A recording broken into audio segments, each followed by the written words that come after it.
Have you ever wondered how the Japanese army, masters of cryptanalysis and code breaking, failed to unravel one of the most secure communications channels of World War II? Have you asked why the code built by the Navajo Nation Marines remained unbroken, even when enemy ears were trained to listen? And have you asked what it meant, emotionally and tactically, for a handful of men to carry a language as a weapon across island battlefields in the Pacific? This is their story. How the Japanese never knew the Navajo Code Talkers sent unbreakable battle messages. In late 1942, the sea air of Camp Pendleton hung heavy with diesel, rifle oil, and anticipation. The USMC's fledgling Signal Corps gathered men of the Navajo Nation, young, tough, bilingual in English and their own tongue. The plan was audacious: to turn an oral, unwritten Native American language into an operational radio code for the Marine Corps. The Japanese had already broken numerous American ciphers in the early Pacific campaign. Commanders knew their communications were vulnerable. So the challenge was clear: speed, secrecy, accuracy.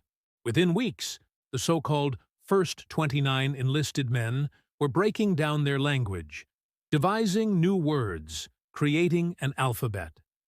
The rust of uncertainty creaked in every boot step as transmissions were tested under pressure, and all of it would soon be thrown into battle. The Japanese listening posts would hear voices, but they would not understand them. When the young Navajo Marines landed on Tarawa in November 1943, the Pacific shattered into chaos. Artillery fire rattled foxholes, shells screamed overhead, and Marines scrambled through coral and reef under Japanese fire.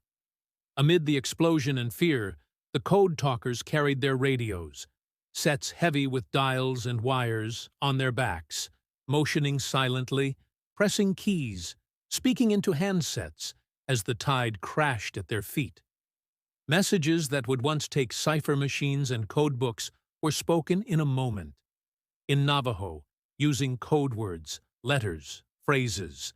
The system had two types: one spelling out English letters via Navajo words, another transmitting full terms by assigned Navajo equivalents. The Japanese might intercept these messages, they invariably did, but what they listened to sounded like gibberish. Interrogators captured a Navajo man, Joe Keyumia, and forced him to decode transmissions. He said the voices sounded like nonsense. The Japanese concluded it was simply unintelligible.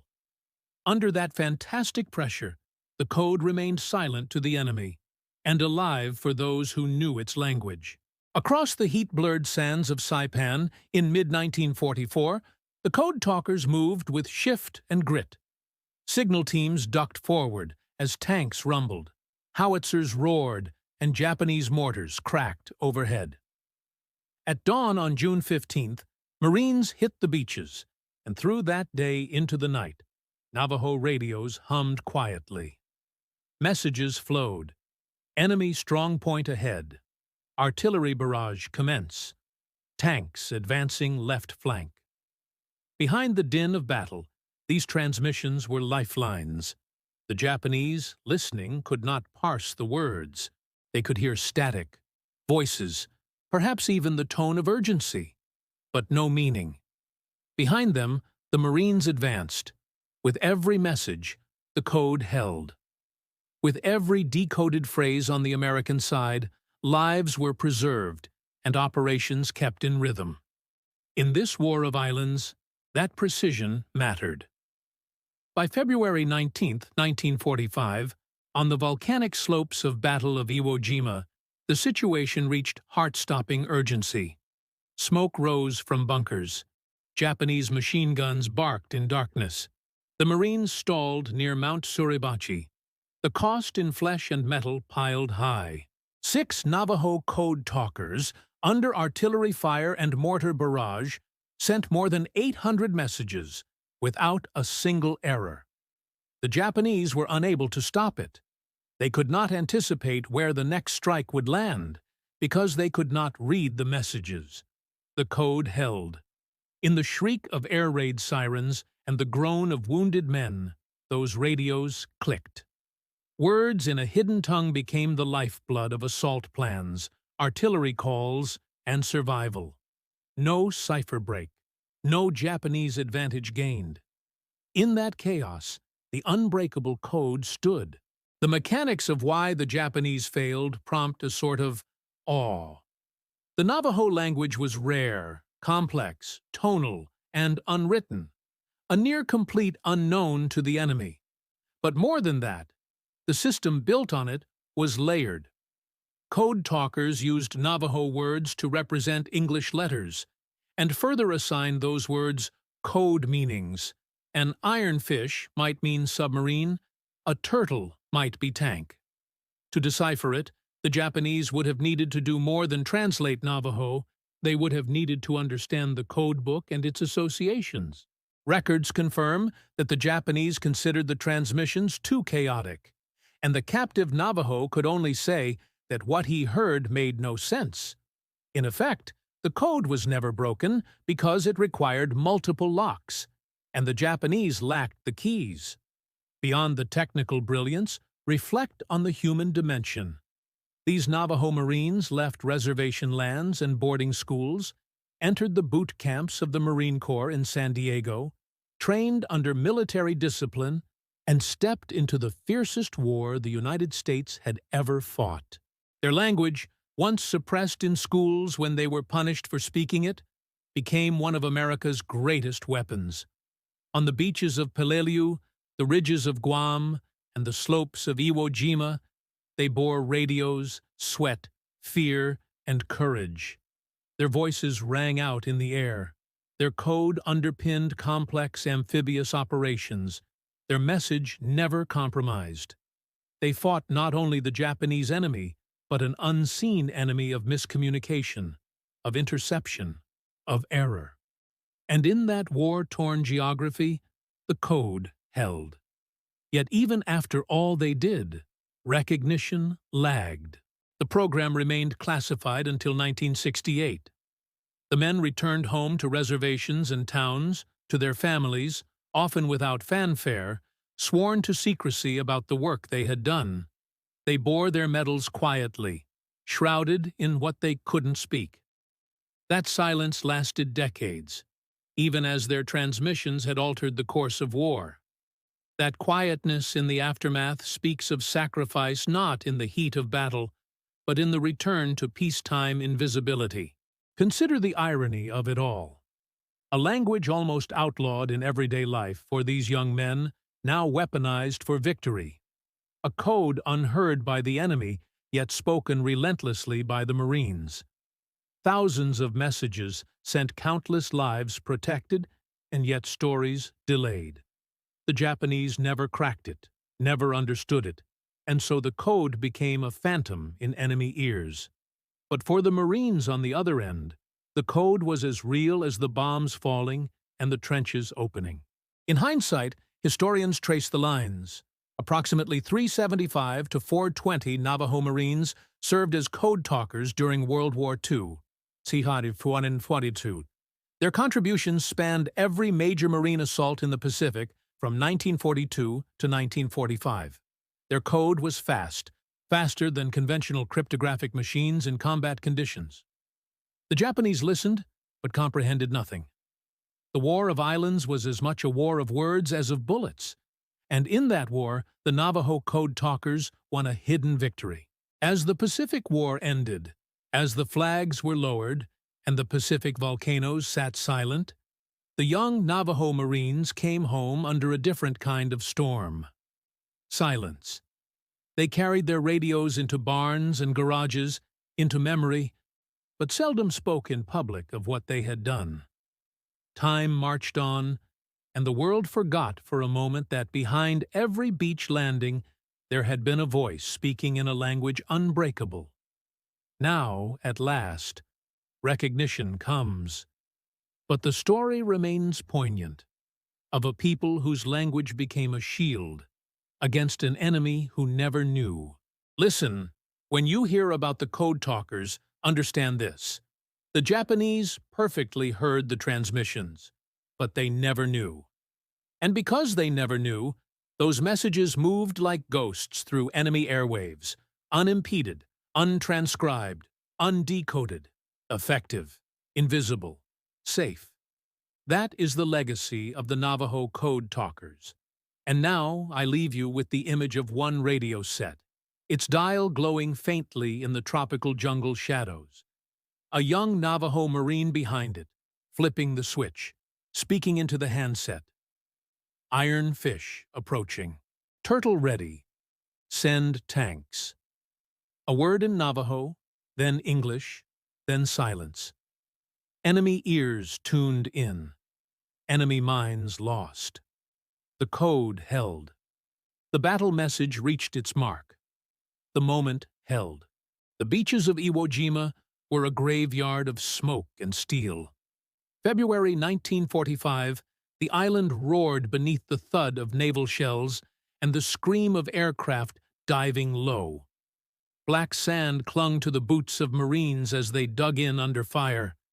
Somewhere among them, crouched behind volcanic ridges, sat the code talkers, radios strapped to their backs, antennae rising like reeds through smoke. Every few seconds, one would lift his handset, speaking softly in a rhythm only a few hundred people in the world could understand. Those words, sent in the Navajo tongue, moved faster than the crack of the guns.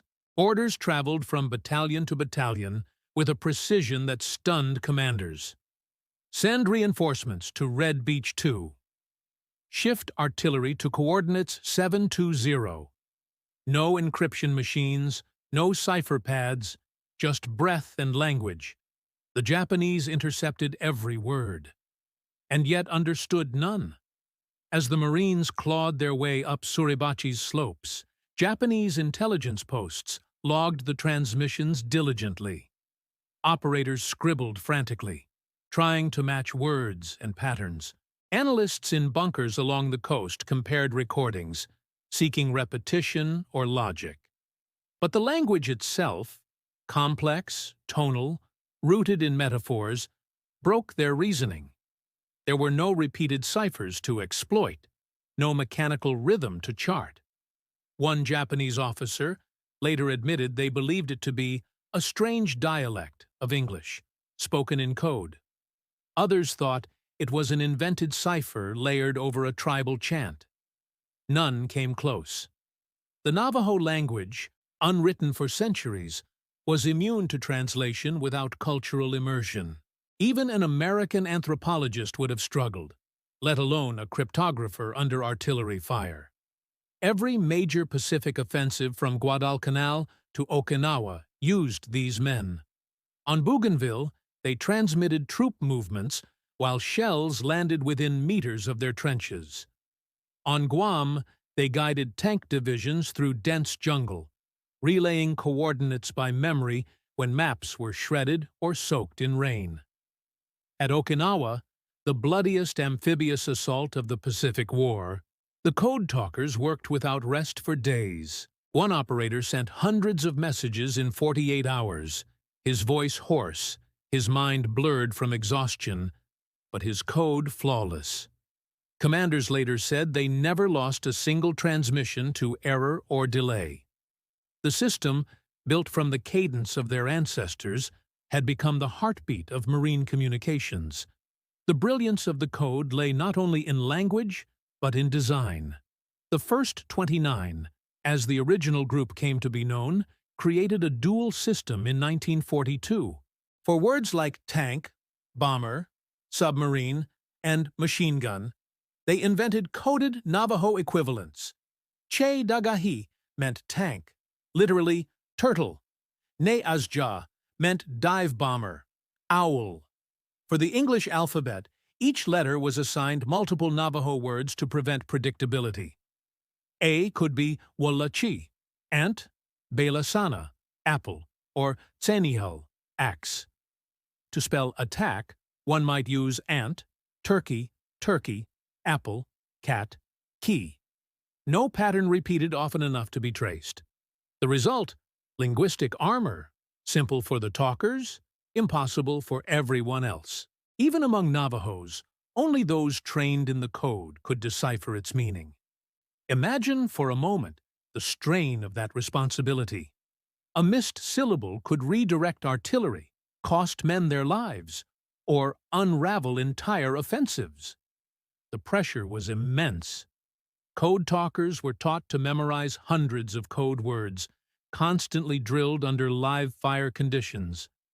During battles, they carried field radios weighing nearly 40 pounds, crouched in mud and sand, often under sniper aim. The static hissed in their ears, gunfire punctuated every word, and yet they never faltered. One veteran, Chester Nez, one of the original 29, later recalled his hands trembling as he spoke messages, while mortars landed so close the earth lifted beneath him. "I could hear shrapnel slicing through the air," he said, "but I had to keep talking." The Japanese knew their enemy's success depended on communication. They captured radios, interrogated prisoners, analyzed signals. Still, nothing broke the code. In one incident, after the capture of Joe Kiyumiya, a Navajo soldier serving with the U.S. Army in the Philippines, the Japanese thought they had found a key. They forced him to listen to intercepted broadcasts, hoping he could translate. But the code talker's speech confused even him. Though fluent in Navajo, he realized instantly that the transmissions used a special military lexicon. When he told his captors he could not understand, they beat him, assuming he lied. The truth was simpler. Without the code book and training, even a native speaker was lost in its maze. That moment symbolized the impenetrability of the system. The Japanese had the sounds, but never the sense. By 1945, Japanese cryptographers had cracked dozens of Allied codes, British naval signals, Chinese resistance communications, even parts of American air operation ciphers. Yet not the Navajo. Their methods of analysis, frequency counts, pattern isolation, phonetic mapping, failed. A cipher is only as weak as its repetition, and the Navajo system refused repetition. Its strength lay in human fluidity. A machine code can be traced. A living language, layered in metaphor and tone, cannot. It was, in essence, encryption through humanity. Behind this victory, though, lay a quiet contradiction. The same United States that now depended on Navajo speech for its survival had once forbidden it. In boarding schools across the Southwest, Navajo children were punished for speaking their mother tongue. Some had their mouths washed with soap. Others were beaten. The war changed that, temporarily. Suddenly, the forbidden language became a military asset. Those young men, many barely out of adolescence, turned their punishment into purpose. In battle, they reclaimed identity as strength. When the war ended, they returned home to reservations still marked by poverty and neglect. But they carried a hidden pride. They had saved thousands by using the very words once silenced. After Japan's surrender in August 1945, the Code Talker program remained classified. The secrecy lasted over 2 decades. Many of the men never spoke about their role, not to family, not to friends. They had signed oaths of silence. The Marine Corps, aware that similar codes might be needed again, buried the documents. Their radios gathered dust, their service unacknowledged. Some died before the world learned what they had done. Only in 1968 were the files declassified, and only in 2001 did the surviving Code Talkers receive congressional gold medals. For decades, their story lay in the shadows, much like the frequencies they once transmitted through the dark Pacific skies. Yet time revealed what the war could not conceal. The code S-Endurance became a legend in military communications. Historians later measured its performance. On Iwo Jima, 800 messages sent over 2 days. 0 errors. No cipher machine could match that speed and accuracy under fire. The average decoding time, 20 seconds. Conventional encryption required 30 minutes. The difference was not merely tactical, it was human efficiency at its finest. Words born in the red earth of the Southwest now orchestrated battles across the world's largest ocean. Even the enemy, years later, admitted admiration. Japanese officers who studied captured documents after the war described the Navajo transmissions as unlike any known code. One called it a language without a country, meaning they could find no origin to anchor its structure. The irony, of course, was that the language had the oldest country of all, its people, their land, their memory. What the enemy called without country was, in truth, bound to the soil of Arizona and New Mexico, carried in the voices of shepherds turned Marines. When we speak of war, we often recall the thunder of guns, the sweep of strategy, the generals and maps. But here, the true victory hid in silence, in what could not be heard, or rather, what could not be understood. The Japanese never knew that in each Navajo word there lived generations of story and tradition. They heard syllables and thought code, when in fact they listened to history disguised as speech. The Navajo talkers carried both weapon and heritage in a single breath. Theirs was not just a technical triumph, it was spiritual endurance turned to service. Even now, decades later, when veterans gather and the stories return with smoke and memory, they recall those voices cutting through static. Soft, measured, calm, amid chaos. Some say the code's beauty lay in its humanity. Others call it divine coincidence. But all agree, the Japanese never cracked it because they could not imagine it.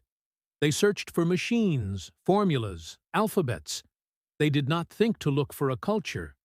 Today, recordings of the code survive in archives, ghostly transmissions of a war long ended. The voices are steady, almost serene, as if unaware of the carnage surrounding them. It is haunting to hear those tones knowing what they carried. Coordinates for artillery, requests for reinforcements, reports of casualties, messages that turned defeat to victory. The Japanese heard them too in their bunkers and listening posts, and each time, perhaps, wondered what secret the Americans had found. The secret was this: they had found people whose words could not be broken. In the end, the Navajo Code Talkers' legacy outlived the war, outlived the machines, even outlived the empire that once listened so hard and understood so little. Their language, the voice once silenced, proved more powerful than steel or gunpowder. It spoke across oceans and generations, carrying not only orders, but identity. When the world asked how the Japanese never knew, the answer was simple. They could hear the sound, but not the soul. And perhaps that is the truest lesson of all. That in war, the mightiest weapon is not always the loudest gun, but the quietest voice. If you've stayed to the end, you're one of the few who still wants the truth. Subscribe, and together, we'll uncover every secret the Second World War tried to keep buried.